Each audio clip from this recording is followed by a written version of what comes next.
The following is a public preview of the New Models podcast. For our complete library, visit patreon.com/newmodels or newmodels.substack.com.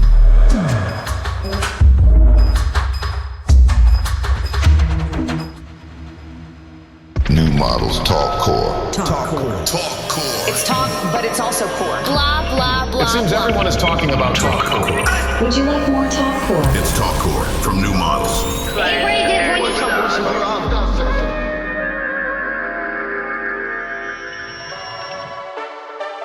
Welcome to New Models.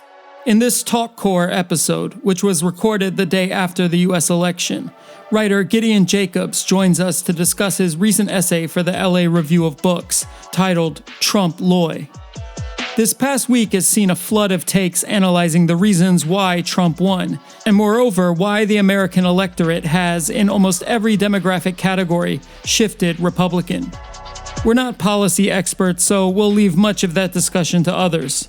But US presidential elections are nothing if not grand media spectacles, and the production budget, so to speak, of the 2024 cycle clocked in at $16 billion US. For perspective, Germany, albeit known for its thrift, spends somewhere around 100 million euros, or less than 1% of American politicians spend, across all parties for its parliamentary elections.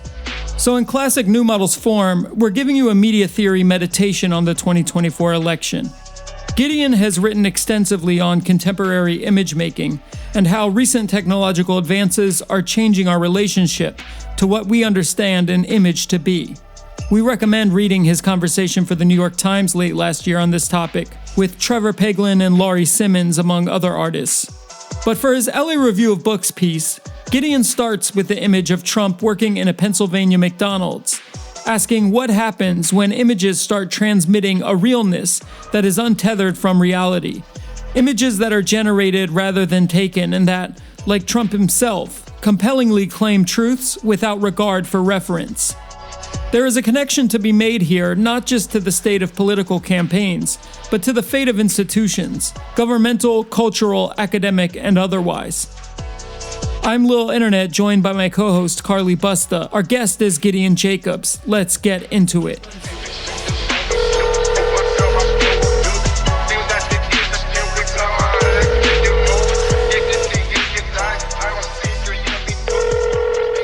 You can live on the edge. That's good, because honestly, I mean, maybe this is something we can talk about, but like I generally have a rule, I don't really talk about politics. Like this is the first vaguely political thing I've ever written. Oh, right. Interesting. We can talk about that though. That I'm comfortable talking about. Gideon Jacobs, welcome to New Models. We're here in the studio today with Gideon Jacobs, who's a writer and critic based in New York. You can find his writing in The New Yorker, Bomb, Forever Mag, Heavy Traffic, Playboy, Art Forum, Book Forum, The Paris Review, among other publications. He writes a lot about images and photography and belief, and is currently at work on a novel, well, at least provisionally titled Images, a Novel. Great title. Earlier this week, I got an email from Gideon linking us to a piece he published for the LA Review of Books. It's maybe the only essay you need to read to understand why Trump won. We invited Gideon on the show to talk about his text and on images more generally. Gideon, I know you're on your way to Paris this afternoon, so I really appreciate you fitting us into your morning in New York. Yeah, welcome. Thanks for having me. You guys have definitely been a consistent, reliable perspective over the last couple of years, and making sense of the world. So I'm glad to be here. Super. I mean, there are a lot of places we could start. I know you recently spoke with Dean from Montez Press Radio about some of your work on AI images. What is the status of a photograph in the time of AI generated images? But maybe we could just start with your piece, which is brilliantly titled Trump Loy. Trump, Trump Loy. You know, when I woke up this morning, I really wasn't surprised at all to read the results. And I felt grateful that I had read your piece the day before or 2 days before, because I had a really clear reason why it happened. And it wasn't one that was based on policy, although policy is true. I mean, people are concerned about Gaza and, you know, Trump saying certain things about being anti-war. And I know that swayed a lot of people. But in a deeper sense, there's something about the way we take in information and the way we share information and the way the media structures that do that form us as a subject, as a political subject. And I thought your piece just so brilliantly gave us this framework. It starts with the image of Donald Trump working at the McDonald's takeout window. And you're like, Kamala may have said that she worked there as a teenager, but the fact that Trump went and embodied this image, he performed this image that you would think, I'm sure a million people have, maybe not a million, plausibly 1,000 people typed into Midjourney, say Trump at McDonald's. And he makes this generated image come true. He generates it in real life, right? Without a referent, without any tie to reality. And you make a really compelling point about the compelling image being more important than any indexical truth that's supposed to be speaking. I hope I didn't scoop the thesis there, but could you set it up for us? I mean, I want people to have that image in their head of Trump at McDonald's. And like you, as you start your piece, I too, when I first saw that image, was like, that looks like something somebody AI generated. Yeah, I mean, the internet was sort of abuzz with that feeling. And I use that word on purpose, feeling, because I do think there's something in the body about it that's really interesting. But I feel like the best way for me to explain the origins of the essay is almost, if I go chronologically, it actually began forming in my mind after the assassination attempt, the first one, I should say, because the images that come out of that were so perfect. And this is what you and I emailed very briefly about, Carly, was that perfection starts to feel like we have to stretch rationality to conspiracy in order for it to make sense. And then if reality is starting to behave like reality TV, as in take on characteristics we associate with entertainment, like you think about how much had to go right in a time and space sense for what really is a perfect image to be made. Yeah. I felt nervous about being so flippant with a person's life, but like if the bullet is a little bit to the left, like half an inch to the left, it's a big news story, but it leaves a lot on the narrative table, actually. You know, it doesn't fulfill its full potential, narrativistically speaking. And if it's a little to the right, yeah, then it's a huge news story and it's an American tragedy, but we've lost our protagonist to the next episode. And a joke that I am shocked Larb let me keep in was the writer's room shoots itself in the foot. So basically a way of saying that like the utter cinematic perfection that reality seems to be at some point exhibiting allowed me to start articulating a feeling I have that we are living in an image world. Yeah. Maybe that's obvious, but it just crystallized for me that who is king in an image world? The king image. And you look at how many iconic images came out of this election cycle, they're all him. There's no Kamala. Yeah. I mean, the only thing I can remember, like image-wise, is her on top of the coconut on the New York Mag. And this is also in the piece. He came up understanding the war of images, and that's what he's good at. So I've turned off my phone and my computer yesterday at 5 p.m. and turned it on this morning, and I'm not surprised. Yeah, I mean, for better or worse, when someone thinks of Kamala, they probably still think of the "We Did It, Joe" meme. I mean, that's like the image that probably has the most saturation. Reading your piece inspired me to write a friend to try to express some of my feelings about how this election teaches us something really fundamental about how media works now. As you say, the slew of perfect images: Trump at the McDonald's window, Trump surviving an assassination attempt, Trump the felon claiming presidential victory flanked by trophy wives and real men. Trump was able to produce compelling images of the real fantasies in people's heads. Better yet, he could physically perform those images IRL. A countrywide ARG where voters got to be the real life protagonists in his victory. You know, this evening when he claimed victory, he said, "You will look back at this as one of the most important moments of your life, you voting for me." That was his message, right? Like, you get to be part of the cinematic adventure. You get to be part of this perfect image world. You get to participate in the game. Of course, the Dems operate in actual reality in the sense of making well-reasoned decisions for the public good based on some semblance of facts. We can contest the reading of those facts, but in general, they try to operate like in a one-to-one referential world. These are the numbers, and this is how we respond based on the numbers. But image has been disconnected from its referent, and I think your piece goes on to talk about this post-postmodern turn very importantly. images aren't taken now, they're generated, right? And the one who can generate the most compelling images wins. That's it. It's that simple. It's not the one who can make the best decision based on a one-to-one set of information we have. It's the one who can just generate out of thin air, the one who can just generate, kind of like one who can generate value. I mean, we watched the biopic and you have Trump just generating perceived value from his soon-to-be lenders by performing the image they needed to see. So he performed value. They trusted in that value. They then gave him the money to build Trump Tower and Taj Mahal and all the other things. So people didn't vote for Trump so much as vote for the image world he's capable of creating. What's terrifying is that that world upholds social values that are really regressive. It's crazy to think about how many different characters Trump really made these strong images of too over the campaign, like mugshot, criminal Trump, right, action hero, assassination survivor Trump, everyman McDonald's Trump, dancing Don on stage listening to disco Trump. There's so many strong and varied archetypes. It's like a whole emoji set of Trump. It's a cinematic universe of right. Trump, all very potent archetypes. Yeah, he created a full Marvel world that you too can participate in. Right. It's funny you say Marvel Universe. If we are going to look at what the Dems did wrong, I would say they had an opportunity to theatrically build a Marvel Universe at a DNC. Yeah. You could have had like Bernie coming out with Captain America. It's like truly that moment in the movie, which is what I think people craved. And I mean, I need to maybe preface this by saying, I don't think this is how a healthy society works. True. Yeah. Agreed. Yeah. But I'm saying this is the state of the game. And back to your point of, Trump is actor, which is something I talk about in the piece and something I think about a lot. I don't really want to play the game of who should have been the nominee, but I will say they should have held auditions.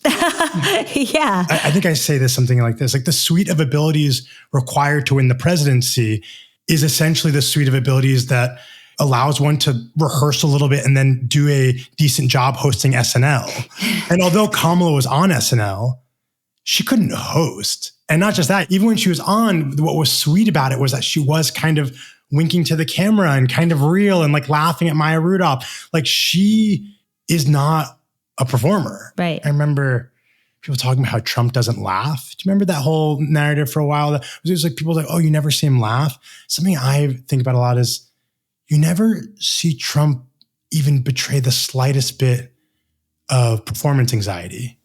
So he's like the great total sociopathic actors. You never see him tight on stage. He's completely uninhibited. In a way, like I think the pleasure for a lot of people watching Trump is they're watching someone free of their affliction of self-consciousness. Which I think is why the best actors are children and animals. I think that's actually like a Christian Bale quote or something. Christian Bale was once asked, who are the best actors? And clearly the interviewer was trying to get him to be like, De Niro, Pacino, whatever. And he was just like children and dogs. My dog. Yeah. And Trump has that. But maybe back to the image part of this, to me, part of why Trump doesn't betray that self-consciousness and what we all are afflicted with as like normal people is there's no duality of the image of him and the man of him. Mm-hmm. He's like enlightened in the worst way. He's free of having to lie. And now that we live in an image world, the fact that he lies so well can't even be exposed.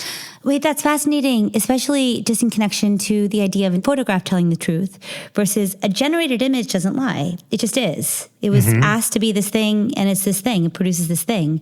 It may be based on a million images that lied or didn't lie, but one thing I appreciated that you and Dean said in your conversation, and I'll just also repeat here, we all know that photographs have lied since the beginning. We all know the constructed image. Let's just bracket that. Let's just accept the fact that Dean did a good job of just getting that out of the way. Yeah. I mean, because exactly, it's like, we know that. I mean, you can go back to Edward Curtis, Eugene Atche. If you've read Sontag, Bart, you know that images are constructed. But there has been a marked uptick. There's been like an acceleration of something. As you and Dean said, the image was expected to tell the truth until the beginning of this new millennium. Yeah, so this idea of there being no duality of the private civilian Trump and the performative Trump we see on stage, you brilliantly draw this analogy in your text that there may be a relationship here to how the image no longer needs to be an index of reality. It no longer needs to tell the truth. It just is. I think the reason the Dems can't make effective images is because they're still constrained by their own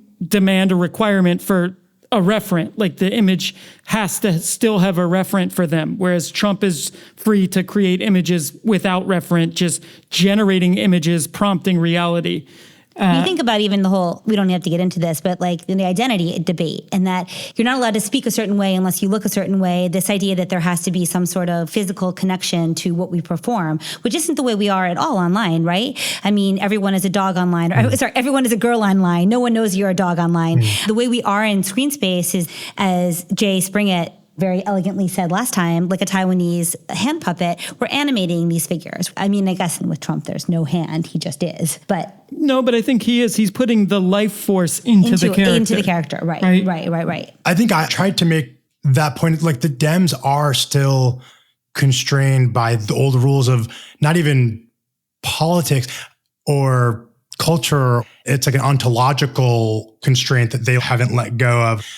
And that's why I don't think this is a good way for society to function, because I don't think who has the suite of abilities that would most likely win a presidency is the best person to like run the most complex system of organizations and agencies in the world. In fact, I think generally those two personalities don't end up in the same person ever. If I had to completely seriously say who I think could have beat him, it would be Jon Stewart. It would be, look at Zelensky. I hate celebrity politics, but I think that is where we're at.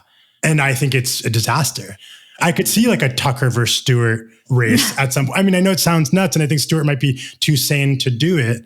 But that is just as an example of the kind of melding that I think we are witnessing. But one other thing I want to respond to was that we all know that images have been representation from the beginning, and representation is at best like based on true story fiction. The user of consequence still thinks images are true, because images, their power is that they look like the world. And we seem to be a species that, because of natural selection, reacts to things that look like the world. Skepticism of images and their truth is not a first glance mechanism, which is why the current state is different. The last point I wanted to make in this line of thinking was, I remember in 2016, my boomer dad consoling me, as many boomers did, just being like, Reagan and TV and Nixon, like this is, we've been here. And I don't actually take a lot of solace in the familiarity. I think of the cyclicality more like spiral staircase, where it looks familiar because the x-axis is the same, but we comfort ourselves in that when in fact we've maybe gone down a level or up a level, depending on how you want to think about it. And I think the driving vertical force in that metaphor is technology. I think technology will be and is the reorienting political force of our time. I also, after reading your piece, looked back through a few older works of media theory, and I was reading Daniel J. Borston's The Image from 1961, and he wrote, "We are ruled by extravagant expectations of our ability to create events when there are none, to make heroes when they don't exist, to be somewhere else when we haven't left home, of our ability to make art forms suit our convenience, to transform a novel into a movie and vice versa, to turn a symphony into mood conditioning, to fabricate national purposes when we lack them, to pursue these purposes after we have fabricated them, to invent our standards and then to respect them as if they had been revealed or discovered." So this was 1961 when Borston was writing about his fear of the image supplanting reality. And then, of course, 20 years later, 1981, Baudrillard proposed his concept of hyperreality. And then in your piece, Gideon, you reach all the way back to religious taboos of idolatry. And so I want to ask you, what makes this moment feel like the process of becoming hyperreal, or the image's triumph over the real, is more complete than any other time in the past? Maybe it is acceleration, but I'd like to hear your thoughts on it. Yeah. Okay. Where to start? Actually, where I'd want to start is to issue a correction on my own essay. I think I write